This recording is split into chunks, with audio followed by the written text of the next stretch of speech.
আমি কথা না বাড়িয়ে আপনাদের সকলের সহযোগিতা কামনা করছি। আমাদের কমিটির মধ্যেও আমরা ইতিমধ্যে সংস্কার কমিটির একজন আহ্বায়ক করে বেশ কয়েকজনকে আমরা সদস্য করেছি। তারা দিন রাত পরিশ্রম করছে। যেমন আমাদের আজকে সবচেয়ে উৎসাহিত করেছে মোল্লাপাড়ার যুব সমাজ।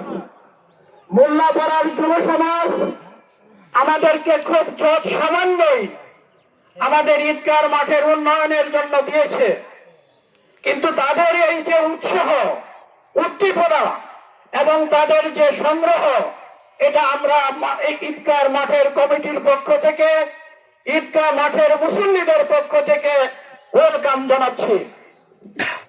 আমরা সেই সঙ্গে সকল আমাদের প্রায় 15টা বা 16টার মতো মসজিদ, প্রত্যেক মসজিদের এলাকাতে যুবক সমাজদেরকে আমরা আহ্বান জানাবো মোল্লাপাড়ার যুব সমাজকে যেন সকলেই অনুসরণ করি।